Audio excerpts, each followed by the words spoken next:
Hi, Andrew. You'll be acting vice chair this evening. Okay, thank you. Yeah, I got your message about Bob. I'm sorry to hear that. I hope things go well for him. Me too. Um, Good evening, Rick. Good evening, everybody. Good evening. Um,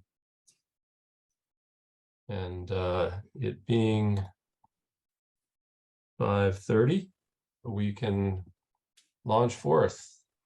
So welcome to the Select Board meeting of Tuesday, October 10th. And we can start in with the review and acceptance of the minutes. Rick, have you had a chance to take a look? I found only two minor corrections, but one we probably should fix. It's on the second page. It's under the 6:30 p.m. Mohawk Trail Regional School District. A little over halfway down to the right side, Andrew suggested approving the article as written, et cetera, and then getting to language regarding maintenance in should be struck.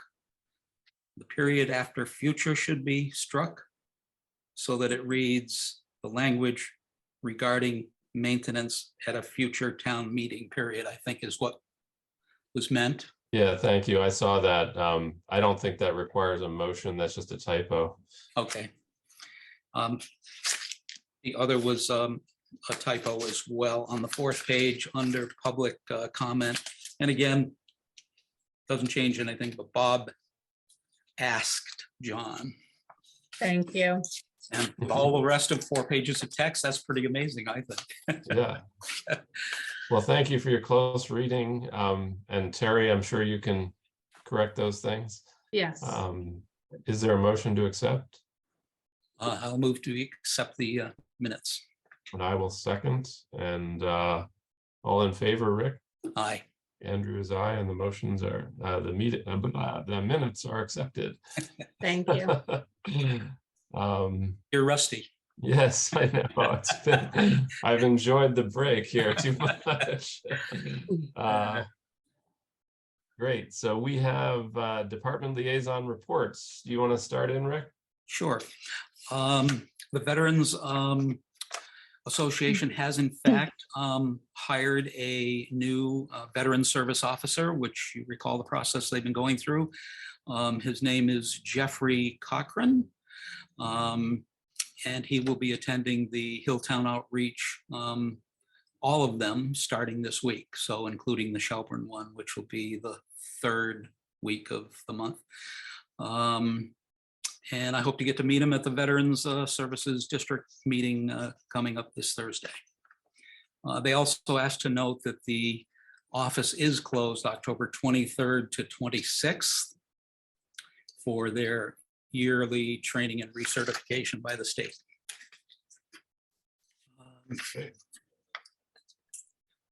I mentioned Go ahead.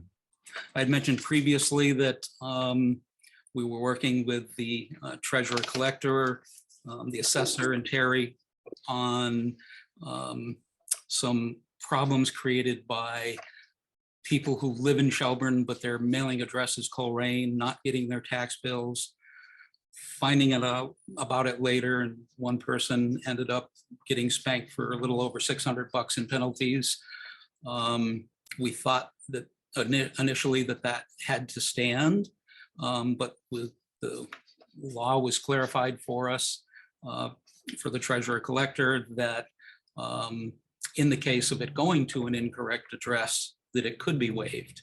And so you'll see in the warrant tomorrow, Andrew, that we sign the reimbursement of that. And then you'll recognize it when you see it, I'm sure. Great. Police department is coming up later in the agenda, so I'll sit tight on that. So that's it. Great, thank you. Terry, do you have any further updates in the town office area? Not at this time, thank you. Okay. And then I guess my small update on the Pocket Park. I did meet with an arborist named Greg Beck, who has worked with the Bridge of Flowers committee we met with Carol Di Lorenzo, the gardener at the bridge, and walked across the bridge and looked at the trees, and he rejected the idea of transplanting them to the pocket park. I was sad to hear that, but he said basically that all of them had been planted too close to the wall, and as a result, their root structures were completely asymmetrical, and they didn't have any roots on one side, and so they would not really be, I mean, they would be fairly expensive to remove with his air spade, and he thought the chances of them making a successful transition were not high. So he did not recommend that we do that, and that we should just start over with smaller trees purchased from a nursery. The one tree that could be a candidate for the pocket park, but is in a sort of maybe category at the moment, is the beautiful dogwood at the Shelburne entrance of the park, and they don't know yet whether they're going to have to dig it up or not, in order to accommodate the equipment, being used on the bridge reconstruction. So we'll wait and see about that, but it is a very beautiful tree, and it is one that he thought we could save if it does need to be taken out. So that's the only one that is in the running at the moment. And so that was a new development, but unfortunate, but that is what his recommendation was. And I have not heard anything yet on the Commonwealth Spaces grant that we applied for. I thought we were going to hear by the end of September, but apparently not. So Terry, have you heard anything about that? Nothing. Okay, so there it is. And do we have any highway news? I know we'll be talking about the truck under other business. Anything else we need to mention in the highway area? Not that I'm prepared to speak to. Okay. The only thing, I did find out one thing in Bob's absence. I'd gotten a couple of contacts with regard to the pole shed at the town yard and where that stood. And Bob did tell me that he expected the erection of the materials to begin within a couple of weeks, and he thought it would only be a 3 or 4 week project. So it's in the headlights at the moment. Good. Well, that's promising. Great. And Terry, I saw seems to be turnover at the FERCog. I noticed they're posting for a procurement officer. Does that mean Andrea Woods is retiring? She is retiring. Oh, okay. Yes. So do they have any procurement helpers for us in her absence, or not until they hire somebody else? No, her partner, Susan Batchelder, is very knowledgeable, and I'm not sure when Andrea is stepping down, but she's still very much there. Oh, okay. And are they, since we're on the pole barn topic, are they willing to help us with an RFP for the solar project that will follow the construction of that barn? They're willing to work with any town that wants their assistance. Typically, we tell them what we'd like to bid, and they give us a price and a memorandum of understanding, and then we go from there.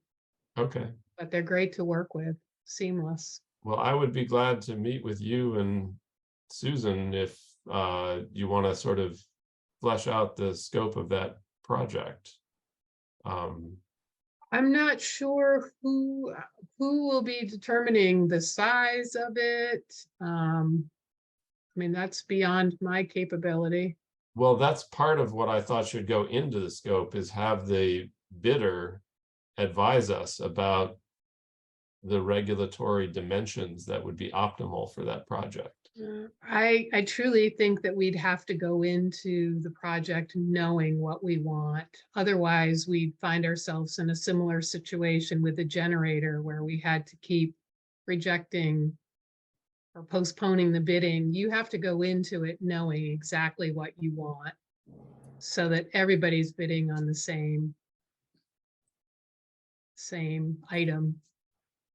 All right, well, I can do a little bit of research if you want, but Yeah, I mean, kind basically of, there's a regulatory question there about what the threshold size is for net metering on these kinds of projects. And is it 25 kilowatts or 15 kilowatts or whatever? I think we need to nail that down. Otherwise, you know, we may not have an optimal project.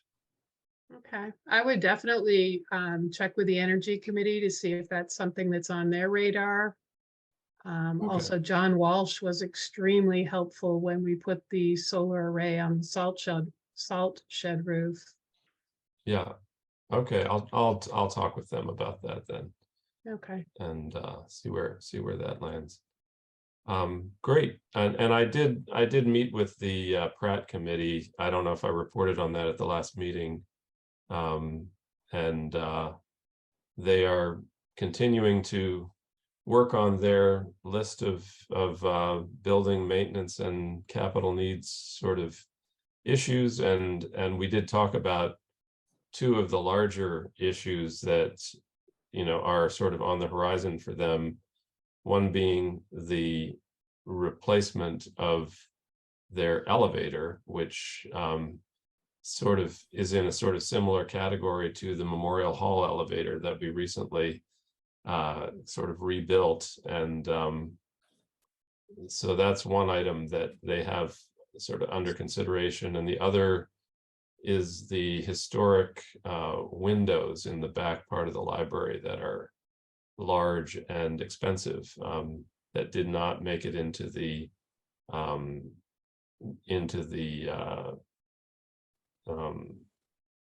renovation capital project, because their price tag was too big. So I had suggested that they consider the Community Preservation Act as a possible area for that kind of project. And so that's another one that they'll be looking at. And that's all I've got for updates.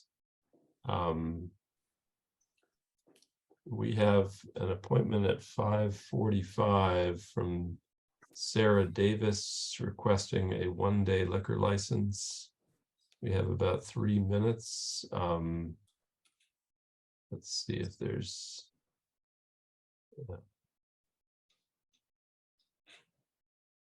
is West County Senior Services District Board of Managers appointments. Is that something that we need to take action on, Terry? It is something that the board needs to take action on, but Bob was going to follow up with the senior center director on the 2 at-large members, and I'm not sure he had an opportunity to do that. I would think at best that we appoint Sylvia Smith, because she's the one and only COA member that has stepped up to the plate to serve on that board of managers, and at least that would give Shelburne one member at the table for when they have a visitor coming from Elder Affairs at the end of the month. Yeah, I saw that memo about that visit. And then what's the issue with the other appointment? We have two residents vying for the member at large seat. So Bob was going to speak with the senior center director and determine whether or not the board should interview each candidate or how the selection should be made. But I don't think he had an opportunity to do that between our last meeting and this evening. Okay. And Rick, what do you think? Are you willing to move the appointment of Sylvia Smith to? Absolutely. So moved. All right, and I will second that. Any discussion, Rick? No. All right, I would just say that Sylvia has been a long time driver of the Senior Services District project and has done it very ably. So I would I would support her appointment to that board. So if there's no further discussion, all in favor, Rick? Aye. Andrew is aye, and the motion carries. And we have one of our two members appointed. Great. We are now at 5:45. Is Sarah Davis, are you here? I am. Great. Do you want to tell us a little bit about your request for a one-day liquor license? Absolutely. So I am helping Fabric of Life organize Barn Fest, an event that you all may be familiar with from previous years.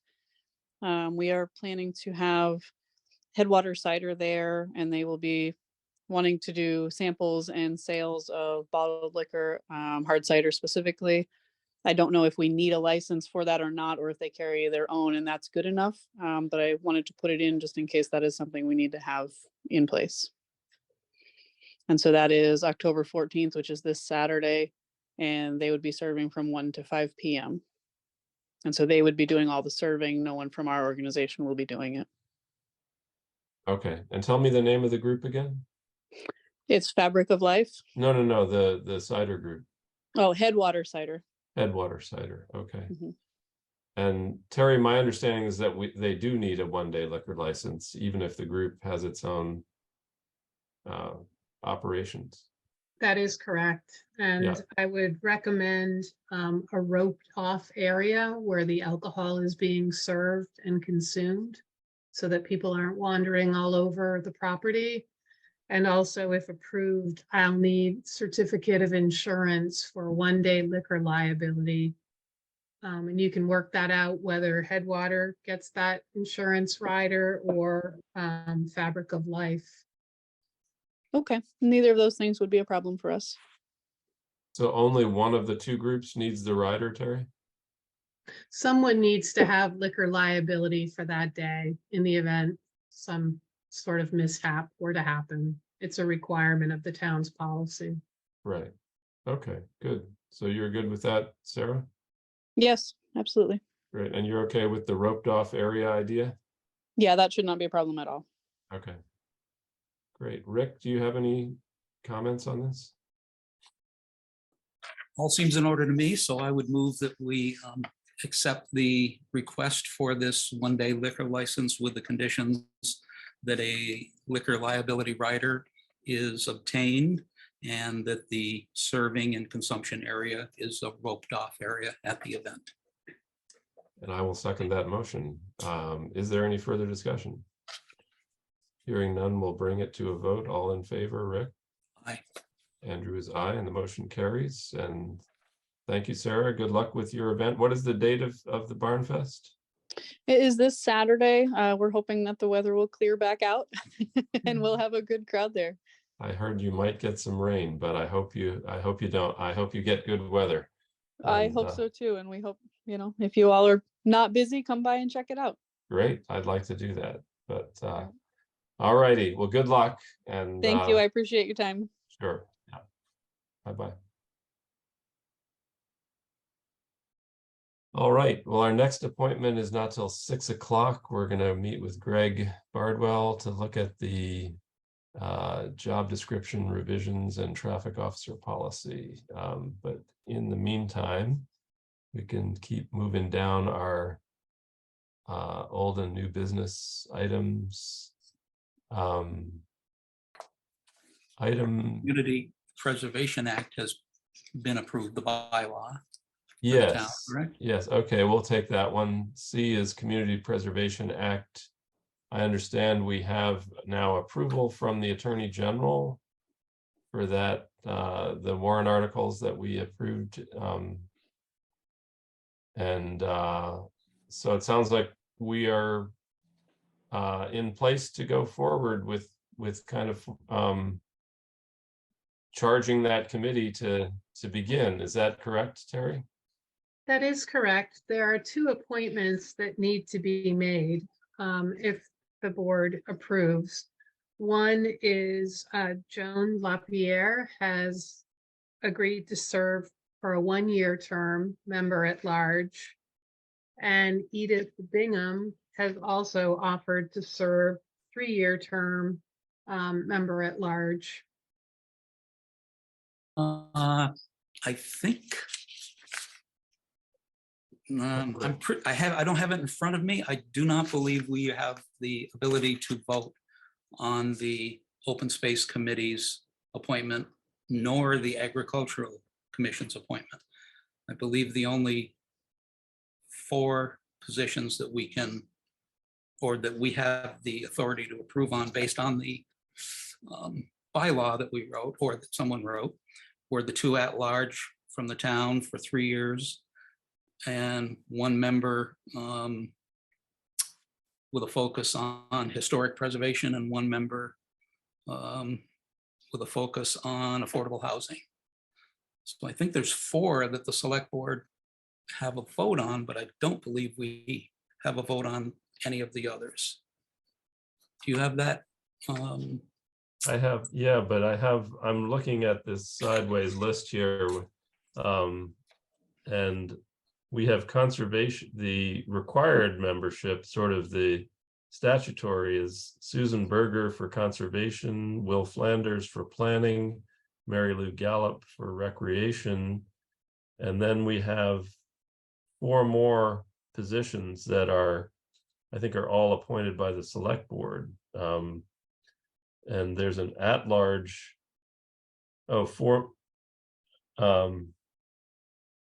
I'm sorry, You're correct. There's 4 that we have. okay, so 4 at-large, 1 from open space, and 1 from agriculture. You're saying, Rick, those don't need to be voted on by the select board?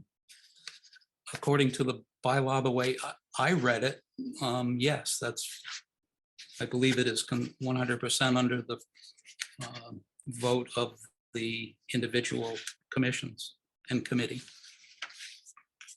Do you have a different reading on that, Terry?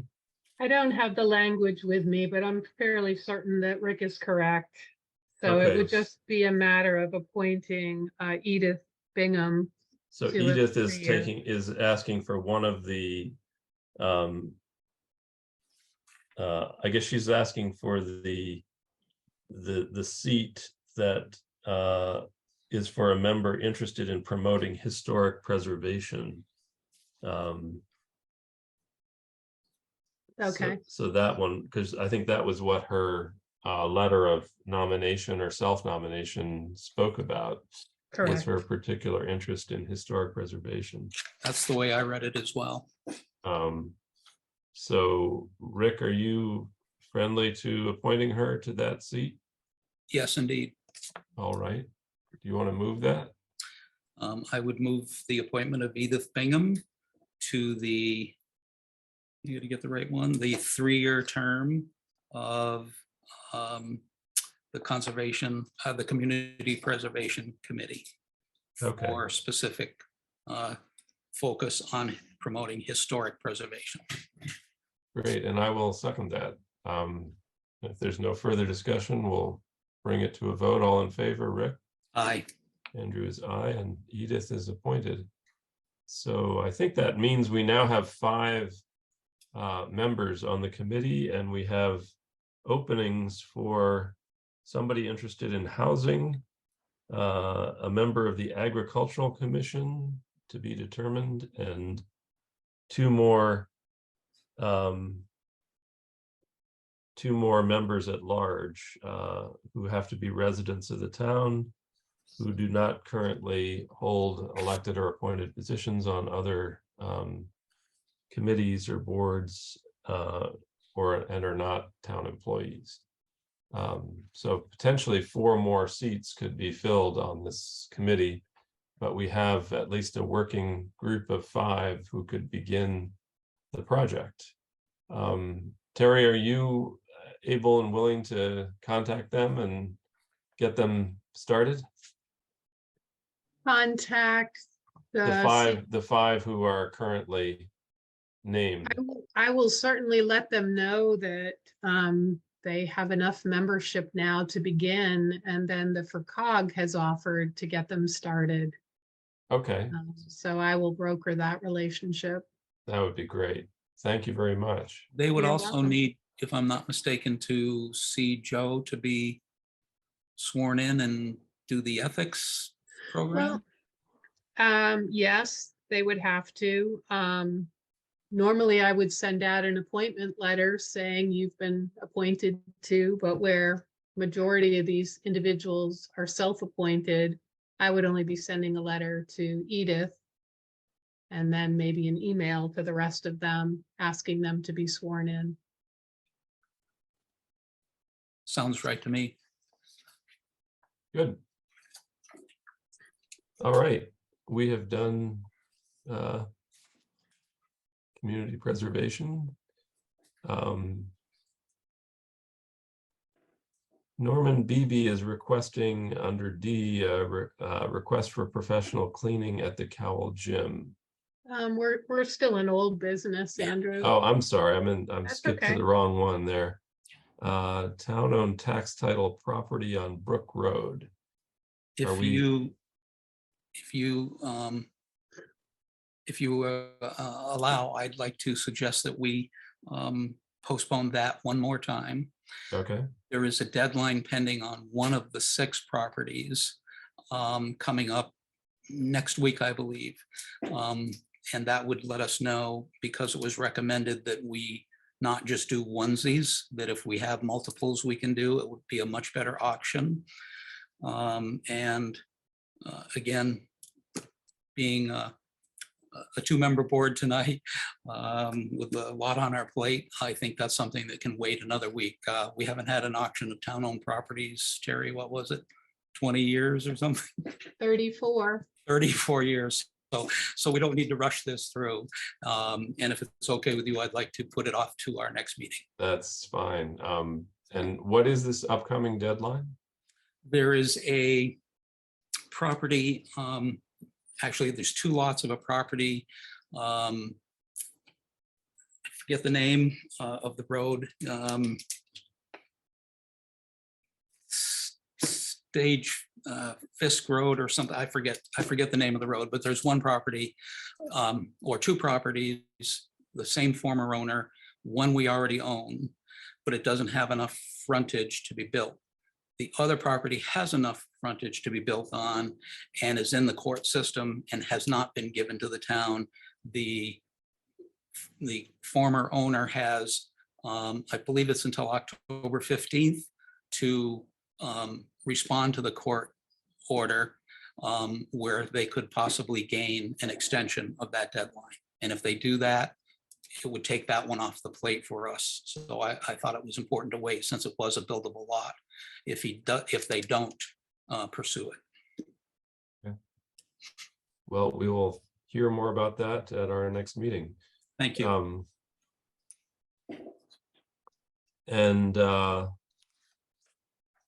Let's see, where are we? Got 2 minutes. Is the role of the streetlight committee, is that a longer conversation? What are we talking about there? We're talking about what direction you would like the street light committee to take in terms of their role between now and annual town meeting. Oh, okay. That might be one we would want to include Bob in if he's would like. Bob sort of took the lead on proposing the development of that committee. I don't know, what's your feeling, Rick, about that? I would agree completely. I think Bob's input would be invaluable, and Yeah. I think we should postpone it, table it, whatever is the proper procedure Okay. until a future meeting. All right, well, we will hopefully have Bob back in the saddle and we can talk together, the 3 of us, about that. Good. All right, well, we are just about at 6 o'clock. Is Greg Bardwell here? Yes. Greg, are you on the phone there? Yes. Hey, Andrew. Okay. Hi, Greg. How are you? Good yourself? Good. Rick? Terry? Oh, there you are. Great. So you sent us a lot of text there, and do you want to take us through that and tell us what you would like from us? Sure. I'll just give a kind of synopsis here. 2, 4, 6, 8, 10. I sent the board and Terry 10 new job descriptions. Some of which were jobs that are currently held with the Shelburne Police Department, others as potential positions within the department if our growth throughout the future seems like that's it's a necessity.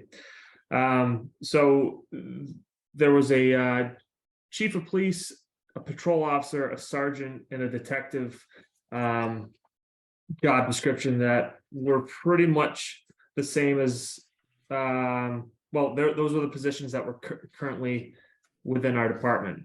And then there was the other ones, the accreditation manager, police secretary, firearms instructor, reserve patrol officer, police prosecutor, and a TCO, a traffic control officer. Those are the new job descriptions.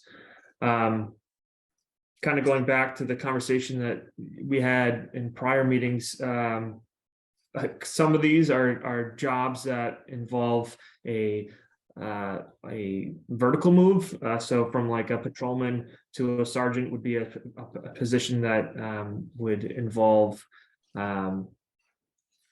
pay reconstruction, like pay raises and so forth and so on, more responsibility, supervisory positions.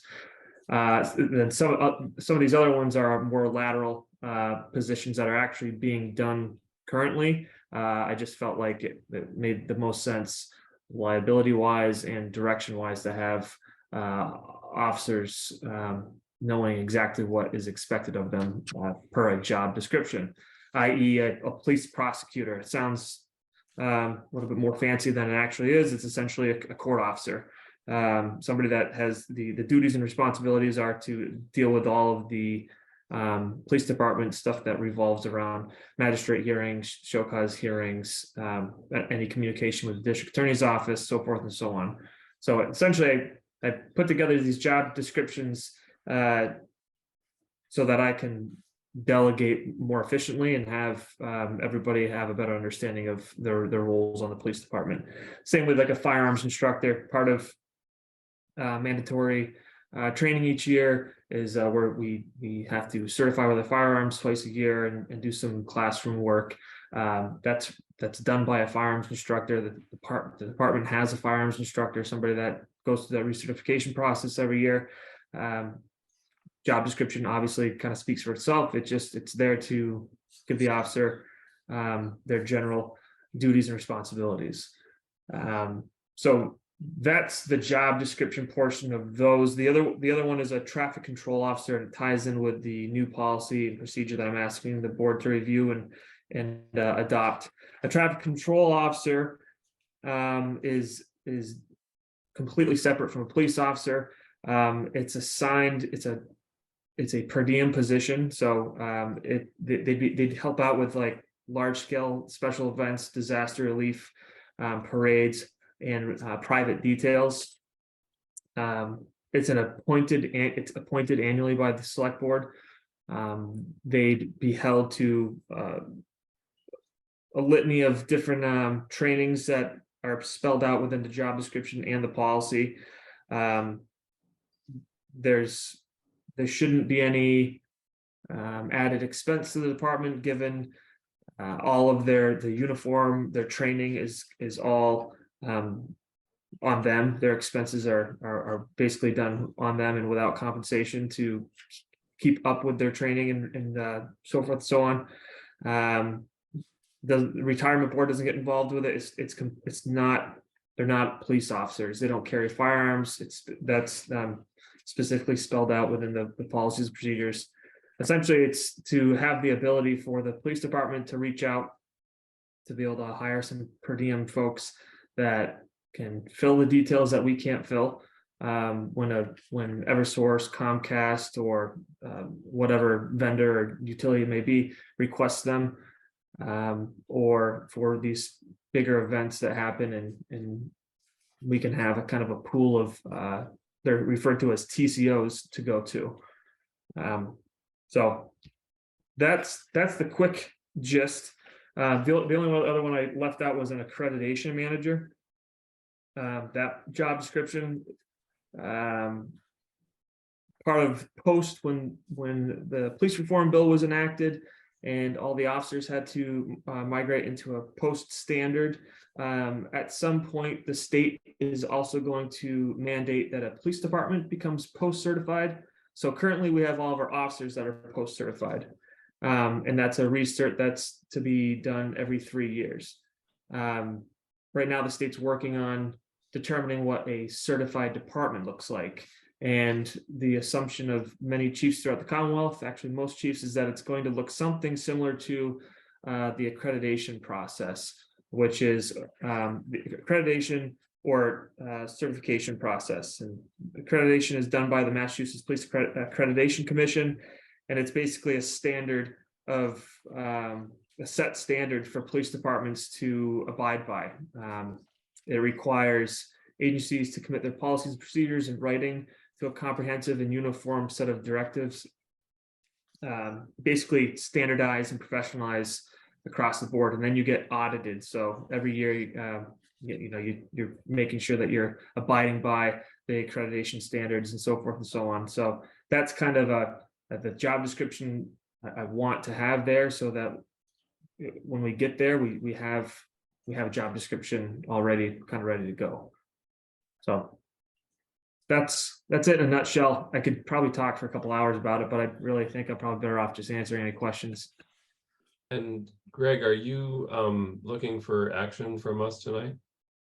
I don't, it would be nice if we could have these approved sooner than later. So maybe not necessarily tonight, but it'd be great if we could have them. Okay. So we do need to vote on approving them. When we might again want to wait for Bob on that. I don't know, unless there's a greater urgency to do that, just to give him a chance to look through this stuff. I do have a few questions for you, Greg. Sure. Is this a project that is related to the shared services, or is this something you would be doing anyway? Kind of both. Okay. Now that we're a bigger department, it comes with more responsibilities and obviously more full-time employees that an opportunity presents itself to delegate. I need to have those ducks in a row to do so. Also, with the more folks on the department, having it on paper, what their responsibilities are, rather than, hey, you're this now and go do it. I think it's kind of it happened expeditiously. I wasn't planning on having this happen or putting the work into it as soon as I have, but I had a lot of good resources come across my desk in order to kind of lay it out in a way that made the most sense for our size department. And I just thought it was kind of ideal timing, given we're still early in our shared policing service adventure. So, and the one position you described as not being a police officer was the traffic control person. One question I have about that is, if that person is managing, the Memorial Day parade and other 4th of July and other events like that in town, the people I've seen doing that seem to me like they were police officers. I'm not quite understanding why we would appoint somebody who's not a police officer to do that. So yeah, currently we do. When we can fill them, we do. We fill them with police officers, and that would still be the case. Okay. And there's still there's functions of the police detail, traffic control job that will have to remain a law enforcement officer. But this is more, for instance, being able to utilize extra hands at the Bridge of Flowers race and place somebody at a corner where their sole responsibility is traffic, waving their hands. There's police officers around. They would be reporting directly to an immediate supervisor, which would be a police officer. But yeah, this isn't necessarily something that we desperately need right now. I feel like with the way things are going, how towns keeps growing bigger and bigger, and there seems to be more and more stuff going on. It would be handy to have the availability of traffic control officers at our hands. It's kind of becoming a thing that's done throughout some of the surrounding towns, and it seems to have it seems to work. But we have trouble filling details, police details, and it could be something as simple as standing at the corner of like Hope and Mechanic flapping their arms, or or helping direct traffic into a parking lot for some sort of event. We typically the way our policy reads right now in regards to filling these details is it starts with all the full-time officers and all the part-time officers, and then we branch out to any surrounding departments that have officers that would be interested, and then after that it goes to the sheriff's department or state police, and we fill, and you guys sign the payroll. We're filling details all the time, and quite frankly, it would. Believe it or not, there's times I believe that the officers are like, oh yeah, I guess I'll grab that. So you have an officer going on and working a detail for the day, and then they come in, they work their eve shift, where I just think it'd be beneficial to have options there. So it's not a pressing issue. It's not something that I think we're in desperate dire need, but I've seen other surrounding municipalities go this route, and to have the availability and maybe, I don't know, it produces some maybe future police officers that I think it'd be great. And so just to follow up on that, does Massachusetts, if somebody's working like a flag detail on a construction site, in traffic control, are people, non-police officer people allowed to do that in Massachusetts or not? Yes, they are. Okay, so this is not breaking that precedent then or anything. No. Yeah, there's flaggers, which is a whole separate ordeal. Okay. The problem that seems to be coming up with what I've read throughout Massachusetts is that flaggers present an interesting insurance liability issue, because they're not tied in with the municipality itself. These TCOs would be per diem employees of the town of Shelburne under the direct supervision of a Shelburne employee, whereas the flaggers, I see. They work for a contracted company or something exactly. like that. And I've got literature on that if you'd like to see it. It's kind of long and dry, but okay. No, thank you. That's helpful.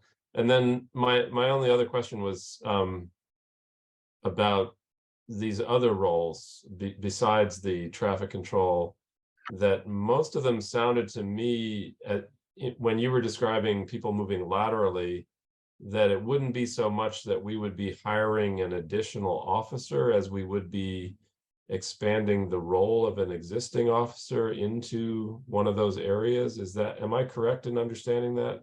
In some of these, exactly. The accreditation manager would be somebody that's already within the department. The police prosecutor essentially is what Tucker Jenkins is doing currently. Parking enforcement is another one that's on here.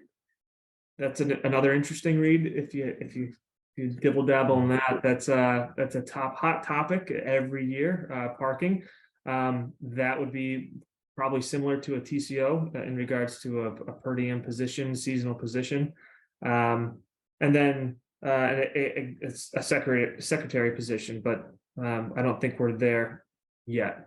I see, but for a lot of them, we're really talking about not so much expanding the number of officers in a department as expanding the roles and capabilities of existing officers, and having it sort of well defined what it is we're asking of them. Yes. Yep. 100%. Right. Okay. Rick, do you have questions or comments? I don't have any questions. My comments are that as the liaison to the police department, I did meet with the chief. He presented all these to me a month or so ago, perhaps, explained as he has tonight very coherently. He's right, it's a dry read, and I've read every single one of them. It was quite the chore, but it all made sense to me. I had a follow-up meeting with the chief. He filled in some blanks for me that I came up with. I have no concerns on any of these. I think having a well-defined policy or job description for each existing or potential future makes a position, makes a whole lot of sense. And I have no concerns with any of these. And what's your feeling? Do you want to take a vote on this tonight or let it ride until Bob is returning? I defer to your opinion on that. I'm okay with voting on it tonight. If you feel we shouldn't, in deference to Bob. Terry? I just have a Sure. couple questions if I can. Oh, ask. sure, go ahead. Greg, you know that years ago we hired a consultant to create position descriptions for every position in town. And the format of the ones that you present this evening is a lot different from the ones that we created. And I just wondered if the language in the existing positions, the chief, the sergeant, the patrolman, are they similar or did they change quite a bit? The formatting is different, but all around, if you were to go through them side by side, they're pretty much identical. Those positions are essentially standardized. So I looked at somewhere around 50 to 60 job descriptions while doing this and kind of piece back and forth. But I can go through those and point out the differences and separate those and meet with you so you have a better understanding. But for the most part, they are. I think that something that was different within our job descriptions, the current job descriptions, was it kind of held it contained within the job description was like what you would have posted for the job opening for a position, an opening position within the department. So I felt like that was should be separate from the actual job description as far as the roles and duties and responsibilities of whatever the position is. It shouldn't necessarily tie in with the qualifications of that position. Okay. Does that make sense? Yes. And so if the board votes these will supersede what we currently have. Yes. Okay. I'm And hoping that's right. would these meet the post standards the way they're written now? Yes. Yeah. For the most part, these were taken and manipulated through about 5. I ended up with about 5 different departments, all of which were accredited. So and up to date. So that's, yes, they will be. But they Okay. are. Yeah. All right. Thank you. Terry, are you comfortable with these in their current form being kind of in sync with all of our job descriptions in town, or do you want to work on this a little bit more with Greg and take it up at the next meeting? Well, the format for the police department will definitely differ from what we currently have in place. But if the board's comfortable with that, I'm fine with that.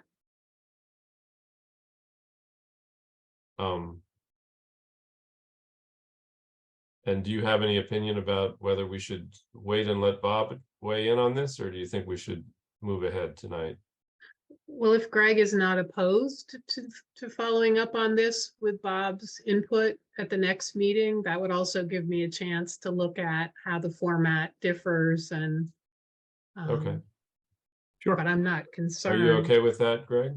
Yeah, that makes perfect sense. And I should say that I'm also working on a letter to present to the board and the finance committee to at some point investigate wage classification and so forth and so on study, which I will, if we get there within the next year or two, it's going to be a whole nother round I'm sure, job descriptions and so forth and so on. So it might not make it might make sense to we'll park this for now and come back to it. Terry, we can compare and contrast with what's currently set with Shelburne, and then have Bob take a peek at them and come back. But I just like I said, I'm just trying to have everybody understand what their roles and responsibilities within the department right now. So it's not a rushy thing, but Sure. I No, don't- well, we certainly appreciate you taking the initiative to move this forward and kind of get all your ducks in a row on these positions. I think that's great work. I have one Um, more question. Go ahead, Terry.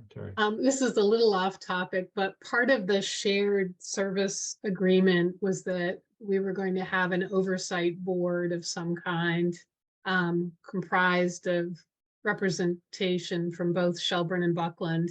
Do you know where that stands? I know the Collins Center had said that they would have one more meeting with us to sort of set the tone of the expectations of this group. But I didn't know if we should start seeking people to serve on it.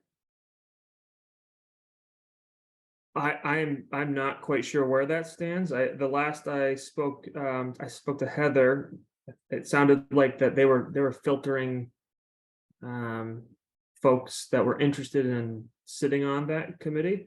But no, I haven't necessarily had the time to deal with that. So Okay, I'll take a look at the composition and then see where Buckland's at and see if we can't get people to step up for that Yeah. role.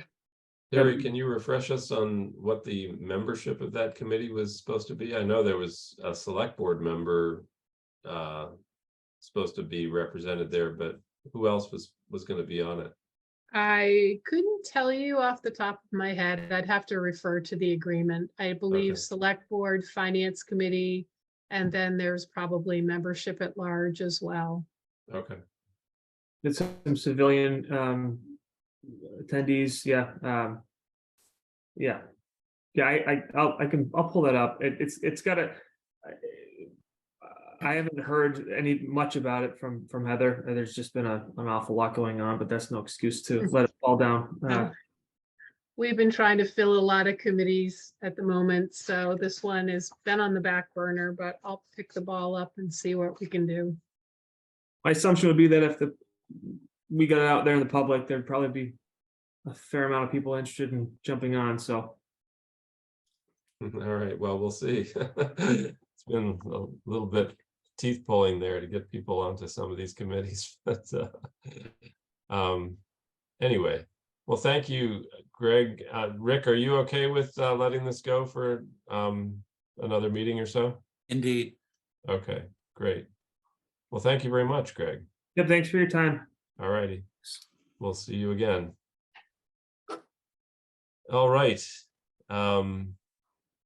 Let's see, I think we are down to item E in old business, the Mohawk Trail Regional School District's proposed special town meeting warrant articles regarding Select Board and Finance Committee positions. I think we have heard from the Finance Committee. Is there anybody from the Finance Committee here tonight who wants to speak to that or not? I don't believe anyone from the Finance Committee was going to attend. That's why they submitted their email statement. Okay.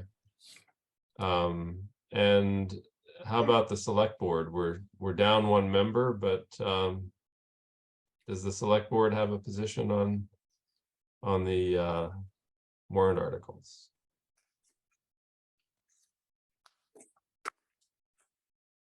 Is that what we're supposed to decide tonight? I think that's tomorrow what night's the meeting? that's what the topic of under consideration is whether the Select Board is going to come to the special town meeting with a recommendation or not. Again, tough that that Bob isn't with us for this, and timing's everything, right? And so the meeting is tomorrow night. I'm happy to give you my 2 cents. I think that's where we are. My 2 cents is I've attended several meetings of the Finance Committee. where they've discussed it, the last town meeting, presentations from the school group at our previous meeting. And I got to tell you, I've gone from I'm going this way to I'm going this way. It's an interesting conundrum for sure. And I think the consensus is that the overall intent of the association to meet the standard or the current norm for assigning students, I don't think anyone I know no one I've spoken to has any issue with that. The sticky wicket, of course, is this other change in wording that happened in there. And that is what drove the finance committee's recommendation not to approve it, or rather not to support it. So I think we've got great people on the finance committee, and I know we've got great people representing us who are on tonight on the school committee. So, you know, between a rock and a hard spot, I think the desired outcome is focused on how to associate student counts. And I don't see a problem with that waiting until our May meeting. I don't think 6 months is going to make a difference substantially in that. So on that basis alone, I probably, push come to shove, have to say, do I support it or not support it? I think at this point, I would have to defer to the finance committee's position. All right. And I guess we're in, you know, it's kind of a, well, I guess the upshot is that we'll be coming to the special town meeting if Bob is not present with a split recommendation from the select board, because I guess I'm, you know, while I can appreciate the careful reading of the finance committee is certainly appreciated of the warrant articles and the, you know, discovery of this sort of language issue. My own reading of that is that the nature of their objection to the language issue is more has more to do with how the voters of Shelburne have voted than whether that language sufficiently protects the town from having capital items or maintenance items inserted into a capital items warrant. And it's really up to the voters to make a determination as to whether what's presented to them is something they want to approve or not.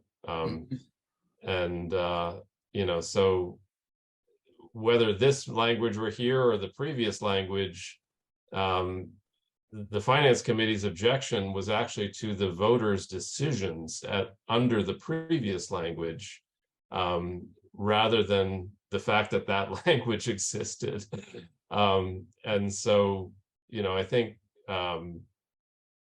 some of it to me comes down to process issues about whether, you know, you feel like the school committee will act in good faith and come forward and correct that typo in, you know, at next year's town meeting. I'm more willing perhaps to accept the good faith offer of the school committee to make that fix than the finance committee is. So that's really where it comes down, as I see it being a process issue of they've got 5 or 6 towns already on board of the 8 they need to approve this these amendments to you know, get the enrollment language updated.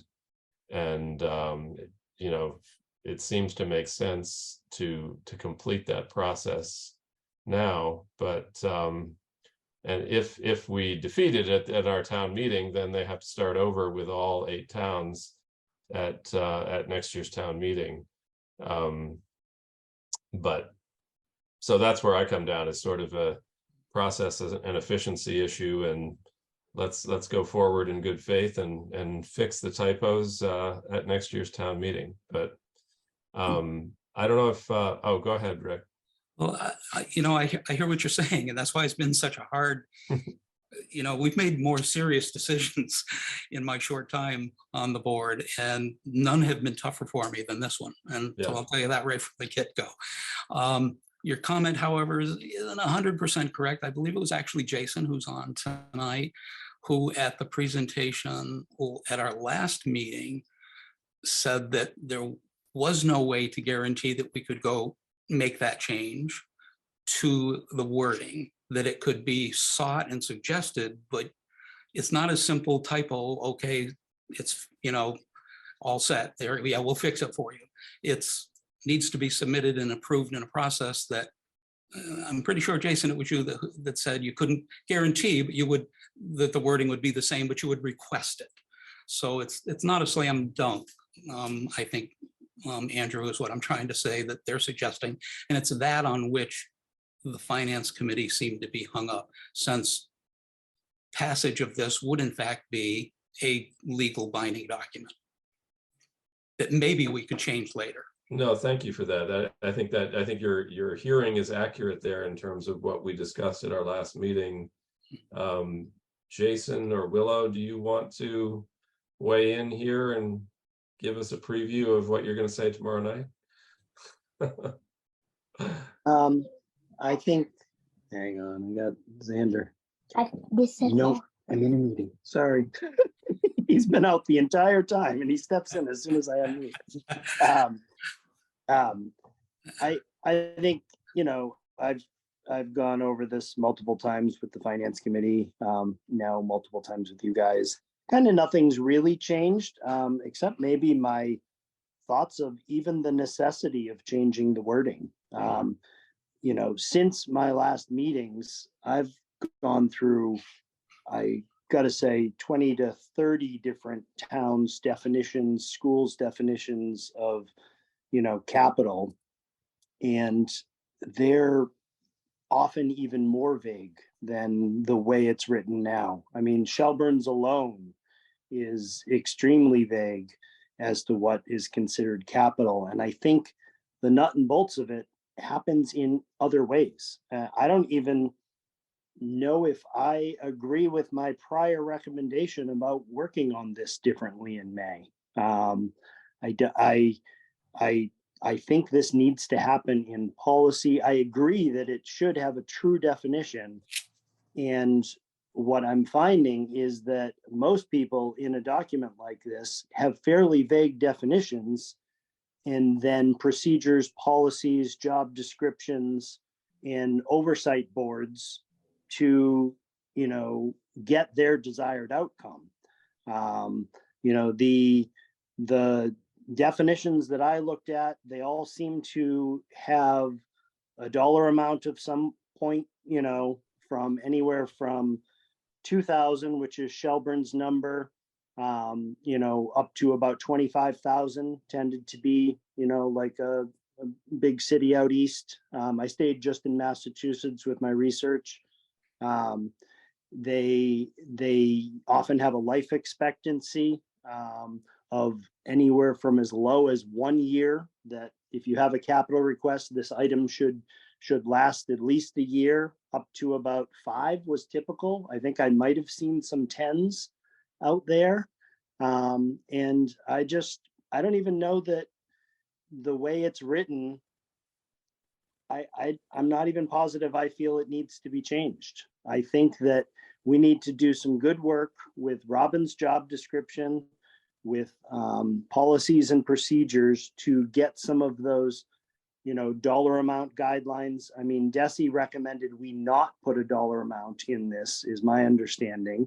And that stuff I think should be there. We've worked with these vague ideas on the, I was on building subcommittee for years, budget, and other groups. And, it's been explained to us that, well, capital needs to be something for the building that has a dollar amount of over $5,000. but nobody's shown me that document. And I think that's what we need to work on now. And that should not be in this amendment.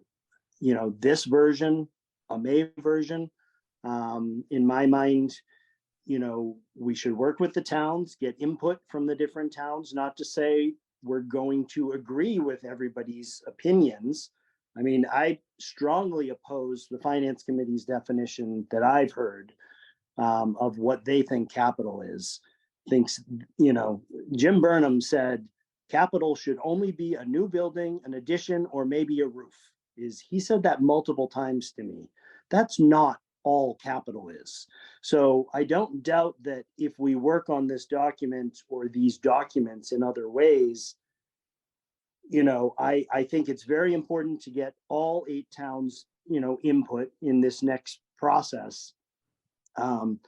But, you know, as I've been through this kind of stuff before, not everybody's going to be happy coming out of it. You know, Jim Burnham, if he's going to hold fast to that definition, that's not going to happen.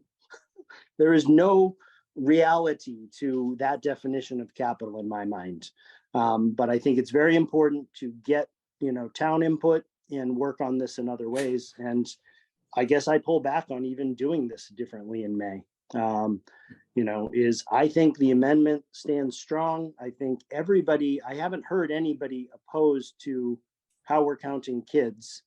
And we went from, you know, extraordinary repairs to maintenance slash comma substantial repairs. And that's a weird, unfortunate thing that they're hung up on, but they could have been hung up on extraordinary repairs in the last one, because there is no definition of extraordinary. Had we made no changes, we could be having this exact same conversation about what capital is. And it's not defined well in this document. It never will be.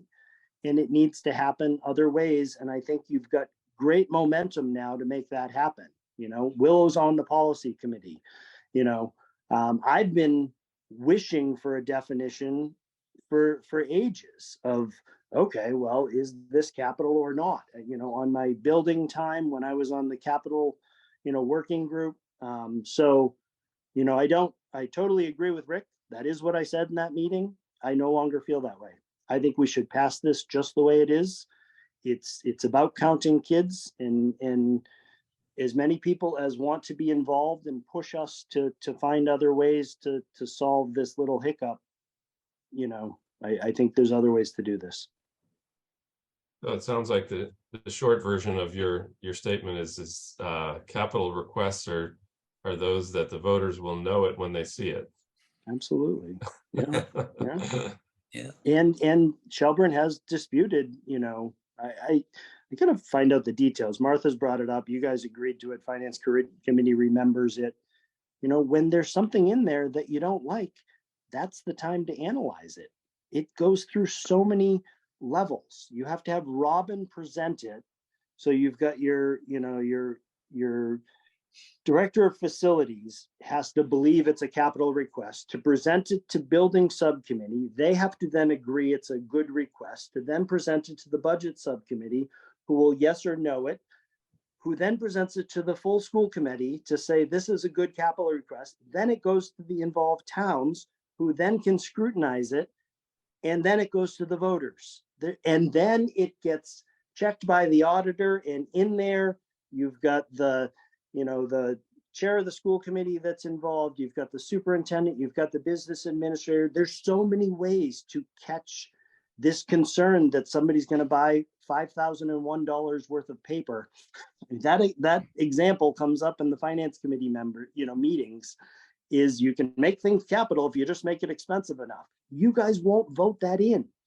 You'll highly oppose a $5,000 purchase of paper in a capital request. There's other ways to catch this.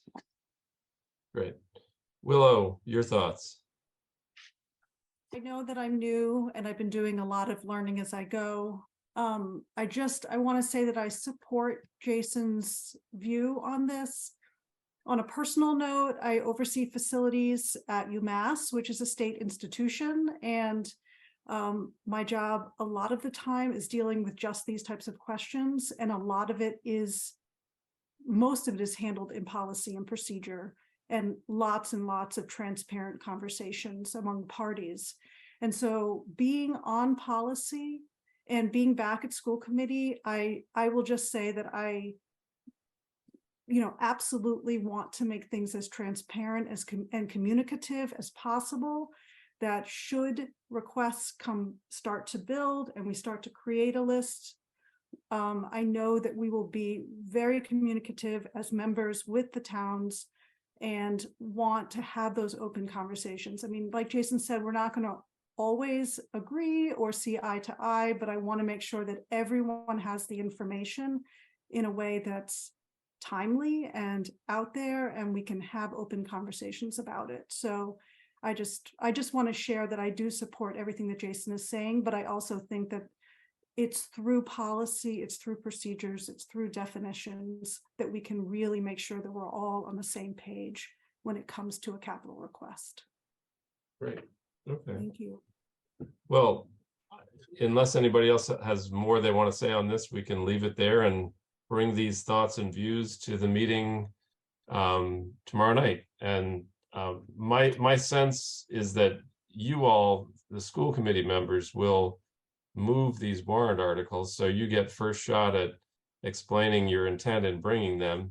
And my hope is that the consensus will hold on the the core intent of these articles, and that we can build general agreement for that, because it sounds like a lot of what we're going to be talking about is the maintenance capital issue, which was not the original intent of these articles. But hopefully we can agree on the main intent and then have this other conversation. But anyway, we'll see you tomorrow night and see how it goes. Thank you. Thank you so All right. much. Thank you, guys. Thanks a lot. Appreciate it. So we are on to new business. Generator bid results for municipal building at 623 Mohawk Trail. Vote to allocate an additional $13,200 in ARPA funds and award the low bid and pay the engineer. Sounds like we got Palmieri was the low bid at I think the total was 47,000 and something. Hang on a second, Tom. Is that correct, Terry? The low bid, yes, was $44,300. Palmieri Electric. And then with the proposed add-on, it was 47 something, right? I think the pad was going to be done by the town. The pad is going to be done by the town. Okay, but the 13.2 is including the pad, right? No, No? No. including the engineer fee. Oh, Yes. okay, okay. The board had already allocated $34,100 for the generator, but then the bid Right. came in higher than expected, and we also didn't have at the time the cost of the engineer's services. So the motion would be two-part if the board were to approve. One would be to award Palmieri Electric the low bid, and then the second would be to allocate an additional $13,200 in ARPA funds to pay for the generator and installation, as well as the engineer. Okay. And Tom is also on if you have any questions of him. Rick? Let's hear from Tom. For the sake of brevity, I'll just reserve my remarks for any questions you might have. You have questions, Rick? No, I think this is, I mean, when you look at what the second and the third lowest bidder prices were, that's a very generous bid that I'm very happy with. So I'm comfortable with proceeding to motions unless you have questions, Tom. No, I'm sorry. My only comment is I thought under old business, there was going to be some discussion of the streetlight committee. Oh, I'm sorry. I did skip over that. We do need to, No, we well, didn't. actually, no, we agreed to leave that until the next meeting because Bob is not here tonight, and he was the original Oh, I see. proponent of that committee, so we thought we would want to include him in that conversation. Sorry to interrupt. Yeah. Not at all. Okay. Thanks. No, I'm sorry. I thought you were wanting to speak about the generator, but but no, that's our plan. So Rick, did you move the generator? No, we can go into discussion later or after that as Yeah. well anyway, and get input from Tom if need be. But I will say that the fact that there hasn't been one there with the storm outages for days on end, it's just plain ridiculous. And I'm so excited that this issue hopefully is on its way to being resolved. So I would like to make a motion to award the contract as bid at 44.3 to Palmieri Electric. And I will second that. And is there any further discussion? Tom, do you have more you want to say about this or no? No, again, just unless you have any questions for me, I'll just. Okay. Rick, any more from you? No. Hearing no further discussion, we'll bring it to a vote. All in favor, Rick? Aye. Andrew is aye, and the motion carries. So I will make another motion to appropriate from the ARPA funds of $13,200, which is needed to complete this project, on top of the previously approved sum for the purchase and installation, as well as the engineer's fee, which should put this to bed and get it done. Great, I will second that. Motion has been made and seconded. Is there any further discussion? Hearing none, we'll bring it to a vote. Rick?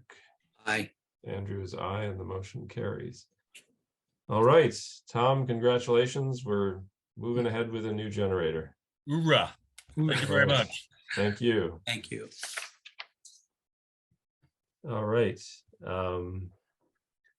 And now we have item B is ARPA fund request for the Pocket Park.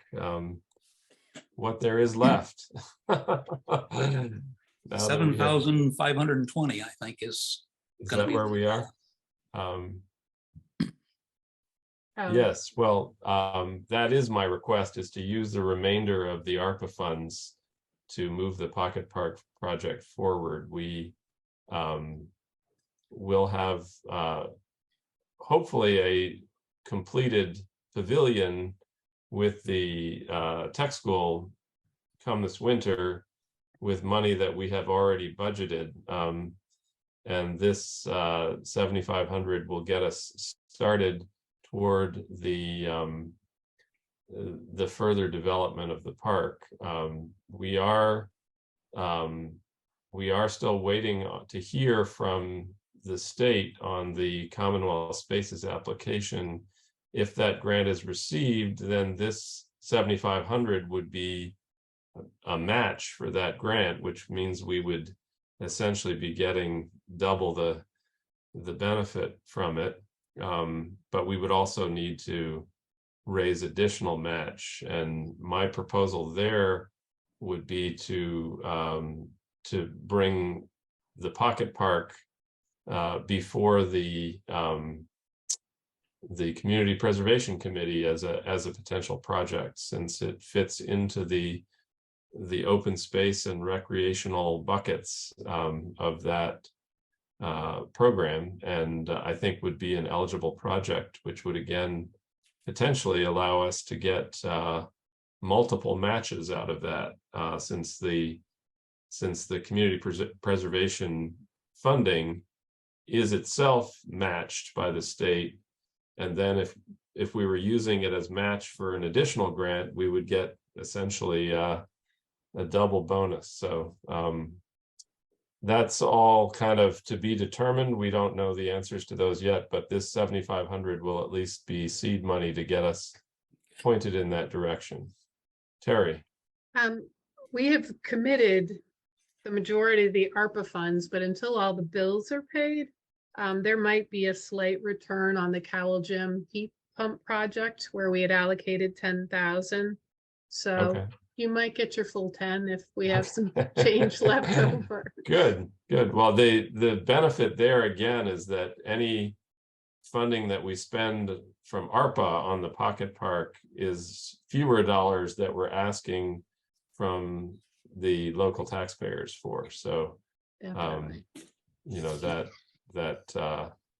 makes the project even a better matching deal. Yeah. You know.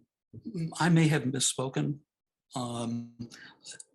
Terry, the 10,000, item 6 in the ARPA fund ideas is a request, but has never been voted or committed. Is that correct? Correct. So there's 17,520 that has not been voted or committed. Is that more accurate? My last balance, and I thought we had verified, was that there was 20,720 remaining in ARPA after committing the 9,100 for the streetlight study. When you take But- the additional 13,2 into consideration, it leaves a balance of 7,520. Right, but when I brought that up and I said, Terry, I think my math doesn't match yours, you pointed out that your 20,720 did not include the 10,000 of item 6. That's correct, but we've just voted to take an additional 13,2 from ARPA on the generator. So that brings the 20,720 down. Okay. So item 6, 10,000 is now changed to possibly 7,520 as the max. Or we postpone the vote until I know what the final bill is on the Yeah. Cowell Gym heat pump and Yeah. try to go for the full 10. So that was where my thought process was, that if in fact we're down to the 7,520, we have until December 31st. The generator, if it's taught us anything, should teach us that you never know what's coming. And that we can always sit tight, see if maybe more money comes back to us from the Cowell, make sure the generator goes through as expected. I mean, look what happened with the pole barn. That was unexpected, looking for ways to fund it. I think it wouldn't hurt to wait and assign this to the pocket park, which I support. No reason to rush a vote to that, to me, tonight, when we've still got several months before we have to clean up that last small amount and see what's left and just put it in the pocket park, would be my opinion. I'm fine with that approach, Rick. I think that makes a lot of sense, and there's no, in part because of this new information about the trees, there isn't the same level of urgency this fall as I thought there might be, because the Bridge of Flowers Committee is going to start clearing off the bridge next week. I was feeling a little more urgent about, if we were able to salvage these trees, we would need some funding to do that.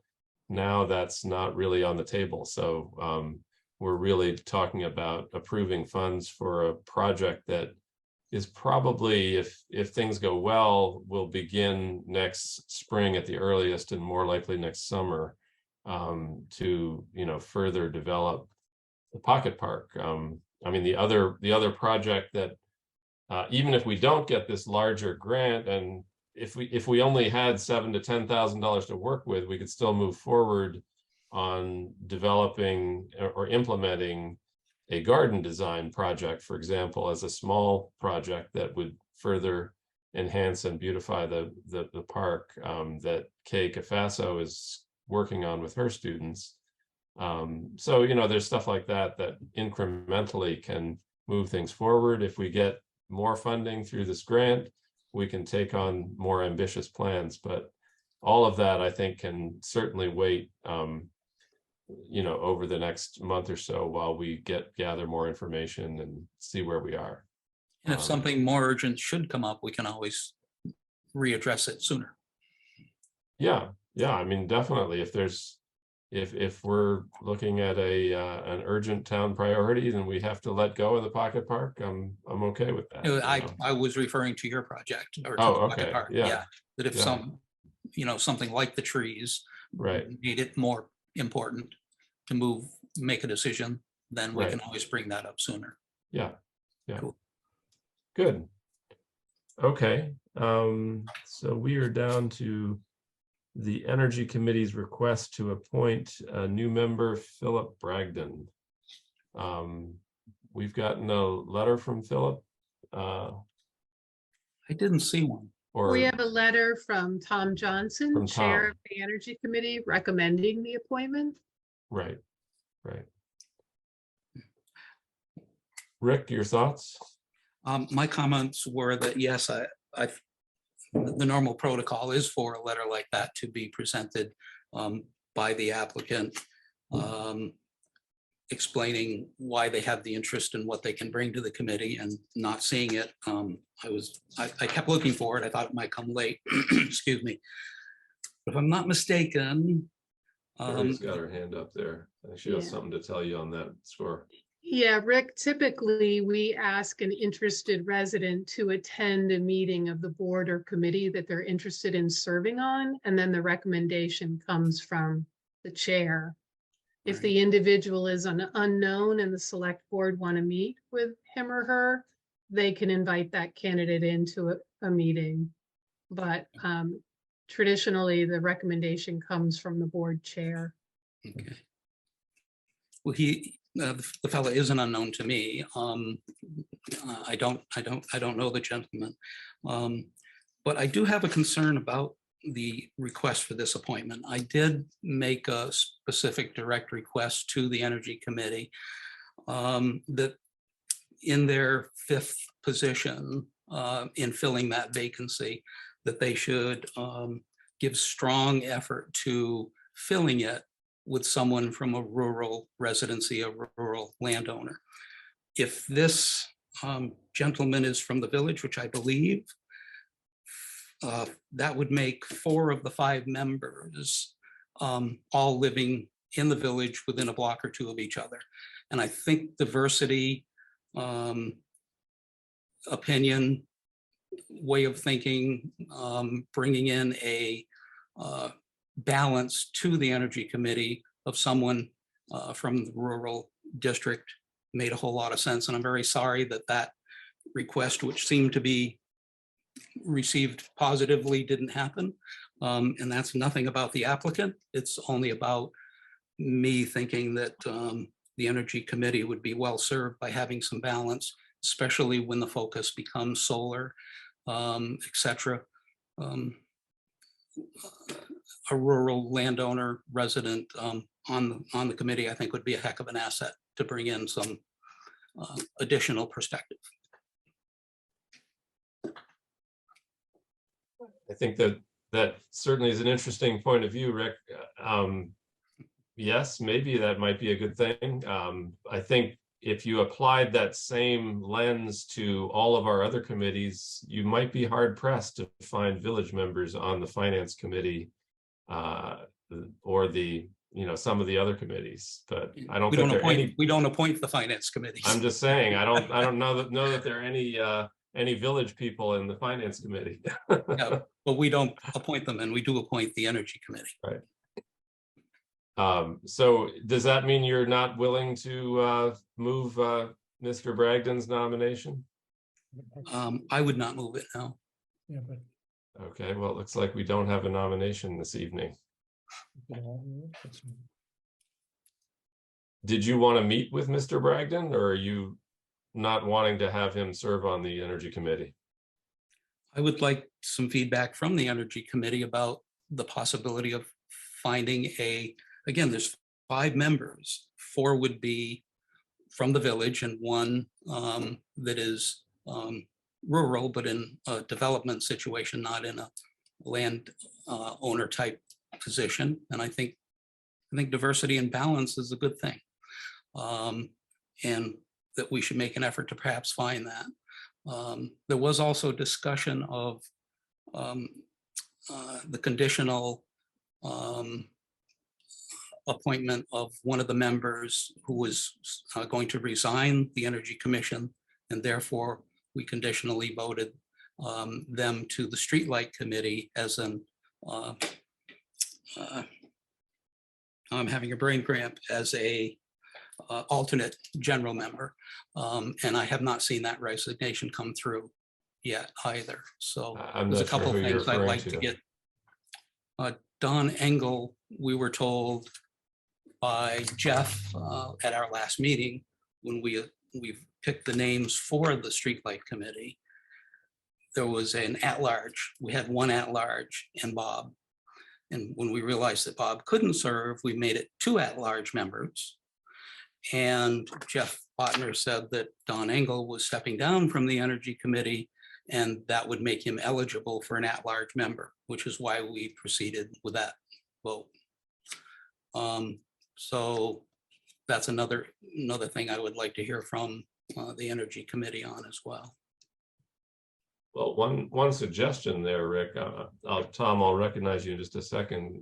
One suggestion there is if that's a sticking point for you and Doug Engel does not want to resign from the Energy Committee, we could appoint the other person who stepped forward, who there was not room for, whose name is Paul Hollings, and he had volunteered to serve on this task force. And I think because Bob had nominated Lori, we wound up leaving him on the cutting room floor. So that's another potential way around. But Tom, you can tell us more about what Doug's plans are. I don't know what they are. You're muted. Rick, I appreciate what you're saying. And I want to say, first of all, that Philip Bragdon is extremely well known in the town. He does interact with a lot of people. He shows up at Mokamayas almost every morning, and he's well known. He has just gone through a major renovation of his house, installing heat pump, or he's in the process of installing heat pumps. He's had it completely insulated, new windows and the work. So he's totally into energy conservation and knows what's involved with it. We are shorthanded on the Energy Committee. You know, with the Community First program, we are oftentimes being asked by Cynthia to assist with spreading the word on getting residents and businesses to undertake home energy audits, to get weatherized, to convert over to heat pumps and so on. And I'd be delighted to have a landowner from the rural setting added to our committee. I have no problem with that whatsoever.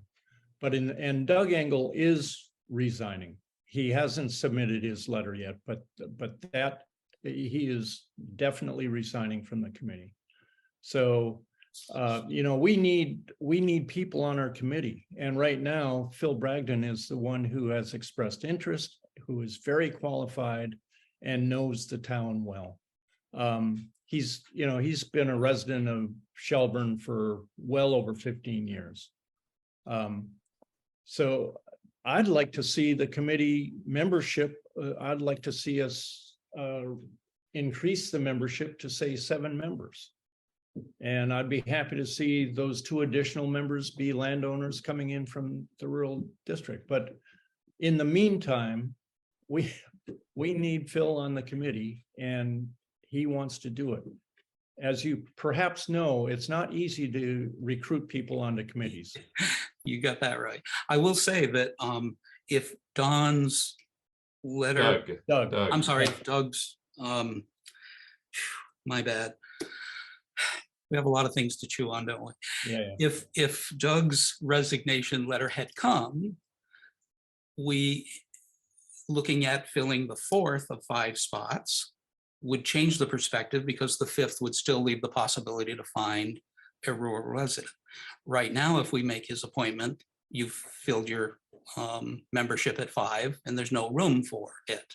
So if in fact we do get the resignation, that's a whole different matter. Maybe we should deal with this in our meeting in 2 weeks when Doug's letter has arrived. Would that be reasonable? The only other little fact that I'll add to the mix here, Rick, is that I'm fairly certain that Phil Bragdon and his wife Edith are in fact farmers, though the land that they own is in Charlemont, is my understanding. So whether that disqualifies them from having a sufficiently rural perspective, I'm not sure. You're the only one who can tell me the answer to that one, Rick, but I do have a small concern that goes back to our founding fathers about whether we should require that people be property owners in order to sufficiently represent us. I feel like we have perhaps moved beyond that in our democracy, but so I understand the importance of having a rural perspective, but I'm not sure that you have to be a landowner in order to have that appreciation, or that we should require that in the way that we design our membership. Tom. Yeah, I'd also like to add, to my knowledge, there is no requirement in our bylaws for paying attention to where someone lives who wants to serve on a committee. The important thing is the person qualified and interested in serving on the committee? And, I can tell you that Doug Engel is resigning, and to have to wait until you see that resignation letter, because you may question whether or not what I'm saying is true or not. No. Strikes me as a little, No. Well, then why not just approve Phil Bragdon tonight? Let's be done with it. Well, with that assurance, I'm willing to proceed. Thank you. It's your motion to make there, Rick. I would move the appointment of the interested party. Lost it now. This is Philip Bragdon, for appointment to the Energy Committee. I will second the motion. Is there further discussion? No. Hearing none, we'll bring it to a vote. All in favor, Rick? Aye. Andrew is aye, and the motion carries. Thank you very much. I appreciate it. I do. Great. And Rick, I hear what you're saying. Okay. Good. Thank you.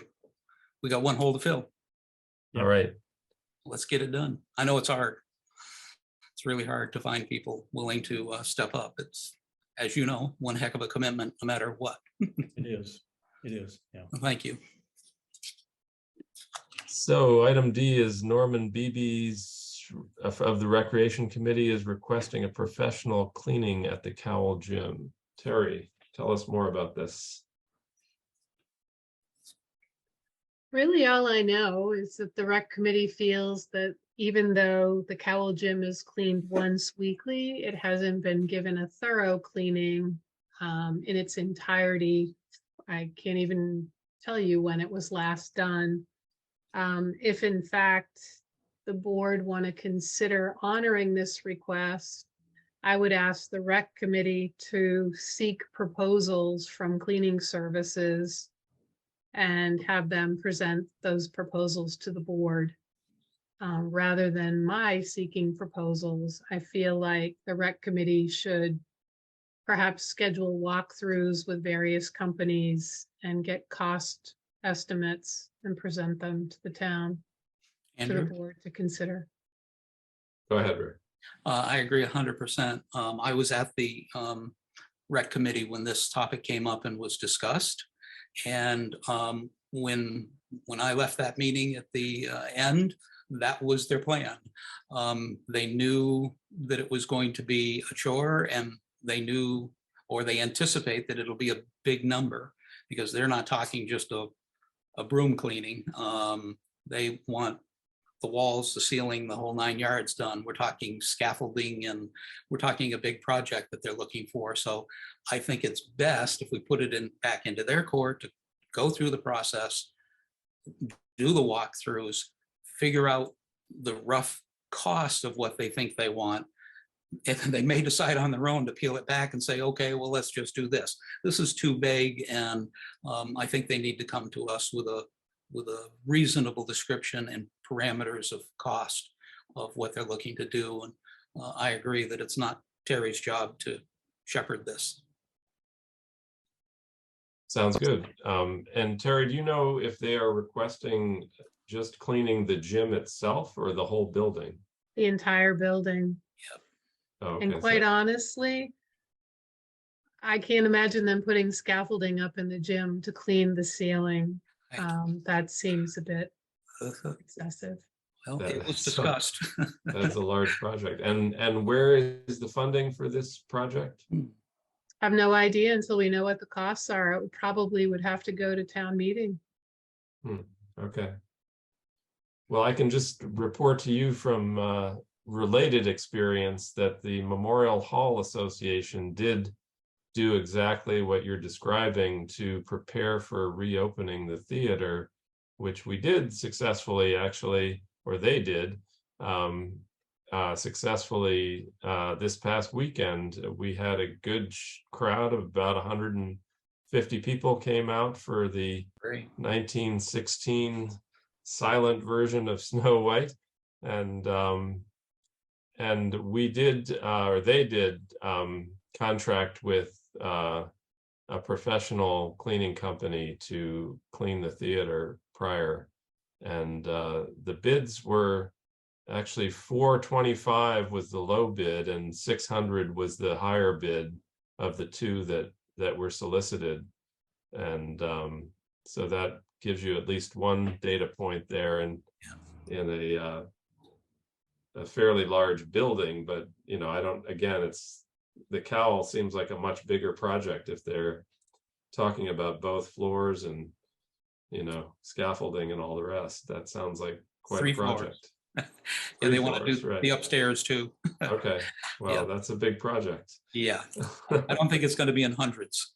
Yeah. But again, Yeah, they need to come to us with some concept of what they are willing to say, okay, we'd be comfortable with this, and here's the number, and put Yeah. it before us. yeah, I think that makes sense. All right, well, as long as they are moving ahead in that direction, I guess we don't need to do anything further with that. Item E is Harvey Shachtman request for reimbursement of $265. Terry, do you have a recommendation on that? I recommend that the board deny the request. This stems from Bridge Street construction phase 1. There's a large exterior drain pipe that runs along a corner of Harvey's building. And at the time, the pipe was damaged and water was leaking. He reported it to us multiple times. The contractor cut and pieced, seamed it, and it just to no avail kept leaking. So at one point we held a site meeting, and in conversation with Dan Florio, he suggested that perhaps the pipe was crushed under the street because the drain pipe runs down the building under the road surface and into a drain, a town drain. Dan retired, but at the time was sort of pinch hitting for the sewer district and agreed to run a camera down the town drain.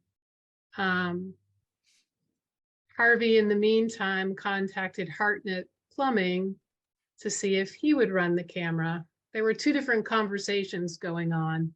Harvey was speaking with the town, but he was becoming increasingly frustrated by the lack of momentum. He wanted it fixed. It wasn't happening fast enough. And the project had gone beyond the warranty period for the contractor who had done the original work.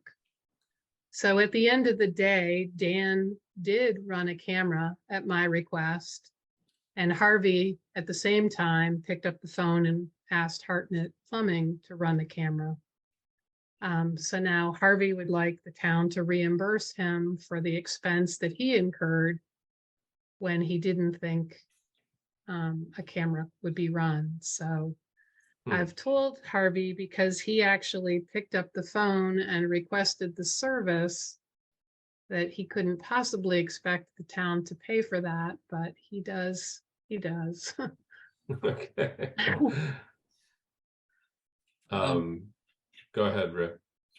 Yeah, having read that outline and the sequence of events, the town agreed to do the right thing, and he just was impatient and pulled the gun and chose himself to spend that.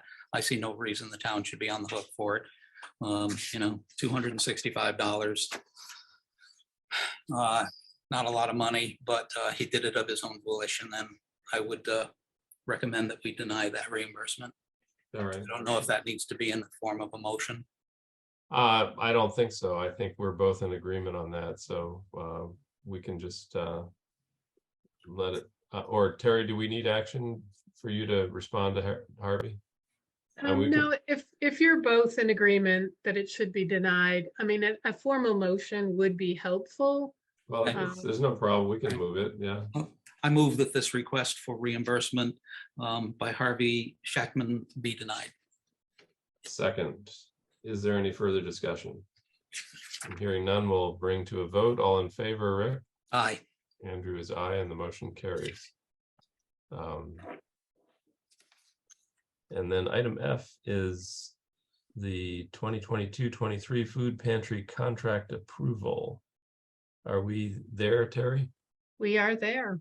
Okay, contingent on EOHLCC clearances. Have those cleared or not? We actually did receive clearance today, the environmental clearance. So a simple motion to award the West County Emergency Food Pantry as part of the FY 22/23 CDBG grant would be welcomed. So moved. That motion has been made. I will second. How much is that award for? 50,000. Okay. Is there any further discussion? No. Hearing none. All in favor, Rick? Aye. Andrew is aye, and the motion carries. And we have number 7 is any other business. I think we have a truck in there. Is that right, Terry? That is correct. Yeah. The Shelburne Highway Department will be retiring the 2001 International dump truck. The new truck has finally arrived. And the town of Hawley has expressed an interest in purchasing the truck because they're down a vehicle. And there is a provision in the procurement laws that allows the board to dispose of surplus equipment that are valued at 5,000 or less. That it gives the board the right to dispose of the property without having to go through the bidding process. So the town of Hawley has looked at the truck. They're very much interested in purchasing it in an as-is condition. And additionally, Mark did look at comparable sales and felt that 5,000 was fair, given the mileage on the truck. Thank you. Rick, any questions or thoughts? Mark supports the idea. It's within the parameters of propriety. I say I have no problem with it whatsoever. Okay, I'm in agreement on that too. I think we've gotten good usage out of that truck, and I think it if it can benefit Hawley, then all to the better. Is there a motion to authorize Mark to sell the truck to Hawley for $5,000? So moved. I will second. Is there any further discussion? Hearing none, we'll bring to a vote. All in favor, Rick? Aye. Andrew is aye, and the motion carries. Do we have any other business? Oh, Jason, do you have something under any other business or? I do sort of. I Okay. thought about it after. I was wondering because there's not a lot of questions about the amendment enrollment stuff. I'm wondering, I think, and I haven't talked to them lately, but I think Cheryl and Bill were willing to attend tomorrow, and Martha, and I'm wondering how necessary that is. Because there's not really going to be financial questions for Bill. I don't want to like insult people by having the superintendent not show up, and maybe Cheryl should come either way, but what do you guys think about who should attend tomorrow to answer questions?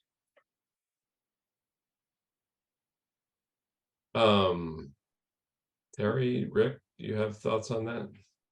I do think it would be nice to have Cheryl attend. I hate to do that to her, but I think her presence would probably go a long way Okay, yeah. amongst the voters. And are you and Willow also planning on attending? Yeah, we'll be here, and I feel like we can field most of the questions. And I didn't know about, I think Martha was willing to attend. I think Bill had talked about it early on. I haven't actually spoken to any of them recently to make sure they still could attend. But I just wanted to reach out to them and, have a suggestion. So what do you think Cheryl, Willow, and I would be good? And I don't know if Martha would want to, attend also, but. Yeah, I think that would be great. I'd have them dress warm because the heat's not on upstairs. Yeah, Rick, your thoughts? I think it's great that that they would choose to be there. Again, total respect for everything you guys are doing, including yourself, Jason. And I think it's going to get before the voters again, regardless of what Andrew and I think. They're going to do what they want to do. So, that's where it should end up in the first place. So I think if they're there to answer or just be present for the public, as Terry said, makes sense. Okay, I'll put it back out to them and see what they think. And Bill lives about an hour and a half away, so sometimes I feel bad for all these late meetings. I don't believe that. I really don't see a lot of financial questions coming out. No, I thought the initial materials that they provided showed that there was, in Shelburne's case, not much in the way of financial impact from this change. So I'm not sure that Bill absolutely needs to be at this meeting, but I think if Cheryl can attend and if Martha is able, I think that would make a good showing in terms of generating support for the articles. All right, great. Thanks a lot. Good. Great. Have a good night. Thanks for what you're doing.